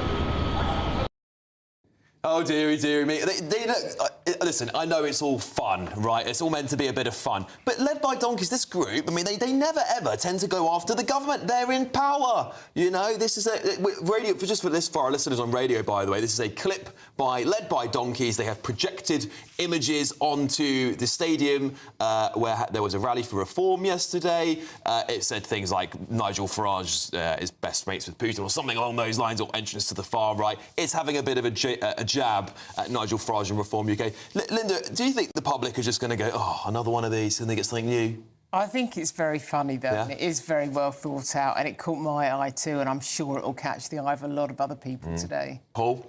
It's making a serious point, but anybody can do this, so you can't just say, well, why aren't they doing this against Keir Starmer? If somebody wants to do that on Downing Street, they can, point. you know? Good point. Good point. Yeah, Peter, should people express dissatisfaction with the government a bit more blatantly than that? Led by donkeys openly state that they want to criticise anything right of centre and technology. That's who they're going after. And do you know what? It is entertaining, and they weren't gluing themselves to roads. Yeah. Well, I think we could all agree with that one. Coming up, though, it's time for big weekend fails. This is Ben Leo tonight with me, Alex Armstrong, only on GB News. I forecast a perfect holiday in the sun. Weather looking good then? For sure, and no worries about our travel insurance. All Clear Travel Insurance sponsors GB News Travel Destinations Forecast. After a very wet March, the final couple of days of the month look like seeing some sunshine for Spain and Portugal. But we are going to see some showers over Greece and Turkey. 1 or 2 showers possible for Madeira and the Canaries on Sunday. There's that sunshine over Spain and Portugal, but a northerly breeze will bring a cool feel to the Balearics across Corsica and Sardinia. Plenty of showers for Greece and Turkey on Sunday. They should be fading, though, by Monday, and into Tuesday we'll see some sunshine and temperatures will be rising in Barcelona. All Clear Travel Insurance sponsors GB News Travel Destinations Forecast. Hello there, welcome to your latest GB News weather forecast from the Met Office. It generally starts to become drier across the whole of the UK over the next 24 hours as high pressure starts to build in from the Atlantic. Low pressure has been in charge today, particularly across the north and the west with outbreaks of rain and strong winds, but this ridge of high pressure starts to build in. Still going to be pretty windy across the north and the west through Sunday, but it does turn drier. This weather front is weakening though as it pushes southeastward, so thicker cloud and patchy light rain and drizzle across southern counties into the early hours. Generally clear spells elsewhere overnight, but still blustery showers across northern Scotland, and temperatures overall 7 to 9 Celsius, so not a chilly start to Sunday morning. Early rain across the far southeast should start to disappear, but there will be further blustery showers across northern Scotland first thing tomorrow morning. 1 or 2 of these on the heavy side at times, but in between some sunny spells. Best of the sunshine across Scotland will be across central and southern parts. Also Northern Ireland, a bright start here, plenty of sunny spells. Similar for northern England as well, though cloud amounts vary. There will be plenty of sunny spells across the rest of England and Wales, and temperatures around 10 or 11 Celsius to start the morning, but still pretty breezy breezy, particularly across northern and eastern parts of England and Scotland. It remains this way through the day, so we could see some large waves down the east coast at times through Sunday afternoon as the winds remain brisk here, but elsewhere plenty of sunshine, winds falling much lighter and feeling fairly pleasant out there, temperatures reaching around 15 or 16 Celsius, just chilly along some eastern coasts where we've got that breeze continuing. On Monday, a chilly start, patchy frost and some fog in places, and then most places dry and bright, plenty of sunny spells, though weak weather fronts could give some cloud and some patchy light rain across parts of Northern Ireland and western parts of Scotland through the day, and winds for all will be light, and high pressure remains in charge through much of next week, keeping it dry and temperatures above average. See you again soon. Join me, Nana Akwe, for an informative, interactive news programme with a difference. It's fun. No, he didn't say that, Dave. I'm so surprised. I think there's an element of truth to that. Join me from 3 p.m. every weekend, only on GB News, Britain's news channel. If you want your news to be straight talking, this is a nightmare for the Conservatives again. Down to earth. It's not just Nottingham where this is happening, is it? And most importantly, honest. Hard-working, middle-class taxpayers, they'll get their book thrown at them. Then catch me, Martin Daubney, Monday to Friday, 3 till 6 p.m. on GB News, Britain's news channel. We're proud to be GB News, the People's Channel, and as you know, we always love to hear your views. Now, there's a new way of getting in touch with us at gbnews.com/yoursay. By commenting, you can be part of a live conversation and join our GB News community. You can even talk to me, Bev Turner, or any of the members of the GB News family.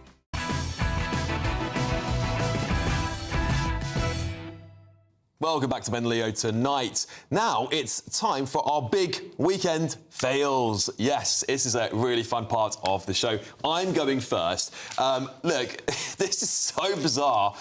I think most people who see it will struggle to comprehend what is going on, but take a look at this. I've seen this on Facebook Marketplace, and someone is charging £900 British to live in a hallway. It's absolutely insane. It's a one-bed, one-bath flat in Haringey, single-bed, en-suite, £900 a month, but wait until you see these photos, people. This is the main entrance as you walk into the property. The bed is literally facing the front door. This is the angle from the other side, and Jesus, this is awful. So they've called this a wardrobe/shower. Are you having a laugh? Look at the state of that shower, and how is that a wardrobe? It's literally bits of wood stuck to the wall. Honestly, you could not make it up, because there is literally bars over the window. It is literally resembling a prison cell.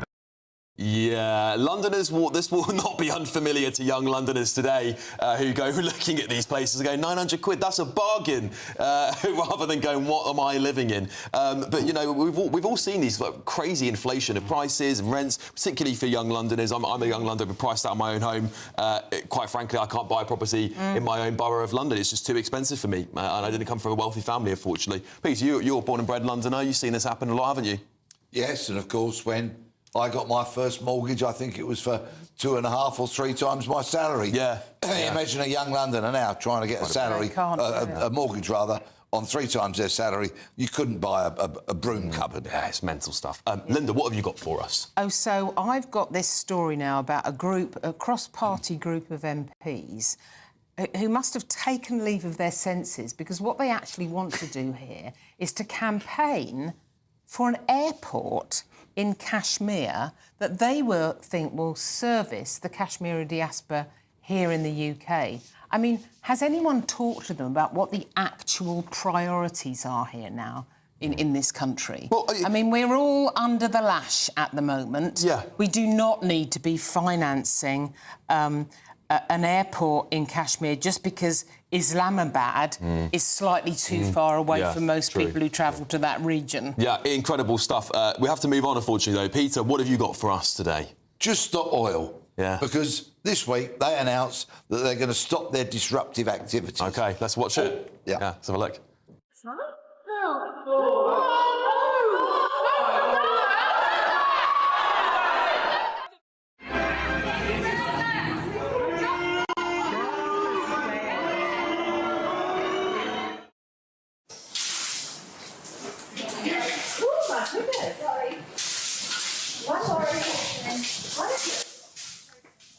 these cretins think that they're going to win public opinion now by abandoning these tactics. It's a cynical ploy. 9 of them are getting sentenced to Isleworth's Crown Court on the 16th of May for trying to disrupt Heathrow Airport. Put a bottle of cold something in the fridge to celebrate if they all go to jail. I can't disagree with you there. Paul, what have you got? I've got JD Vance going to Denmark, in effect, Greenland, which is part of Denmark, and telling them all they're all awful. I mean, it's distracting from the signal, fiasco. Yeah. But on the other hand, it's quite a serious thing. OK, let's have a look at that clip. Our message to Denmark is very simple. You have not done a good job by the people of Greenland. You have underinvested in the people of Greenland, and you have underinvested in the security architecture of this incredible, beautiful landmass filled with incredible people. Oof, yeah. Well, what's it got to do with him? Just butt out. Listen, I think there'd be a lot of European leaders questioning, whether there is a special relationship anymore. But maybe there's a lot of people who think they're right as well. But anyway, coming up next, it's Headliners presented by the one and only Leo Kirst. Leo, what do you have coming up on your show? We've got Lewis Schaefer and Steve N. Allen on the show, so we're going to have a lot of laughs and also hopefully learn something as well. And we're going to be covering that story about the Labour MPs who are lobbying for British money to be spent building an airport in Pakistan. It's absolute insanity. You'd think they'd maybe worry about building stuff in the UK. How about that for a change? And also, Prince Harry has been accused of bullying at scale. I don't know if he's training up squadrons of people to go out and bully on his behalf, but we're going to be digging into that as well. Yeah, these stories are mind-blowing. We've just been reading some of them here as well on the panel, so please, everyone, go and watch Leo's show, because they'll at least deliver it with some great sense of humour as well for you. But it is pretty shocking, isn't it, to see that airport story. I just think, you represent the British people, don't you, at the end of the day? Anyway, yeah, well, do they? That's all from me. Thank you so much, fantastic panel. I'll be back tomorrow, but next, of course, stay with GB News, and it is Headliners after your weather with Greg Dewhurst. Good night.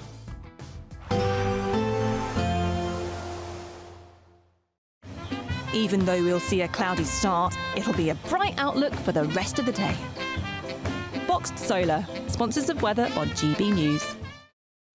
Hello there, welcome to your latest GB News weather forecast from the Met Office. It generally starts to become drier across the whole of the UK over the next 24 hours as high pressure starts to build in from the Atlantic. Low pressure has been in charge today, particularly across the north and the west with outbreaks of rain and strong winds, but this ridge of high pressure starts to build in.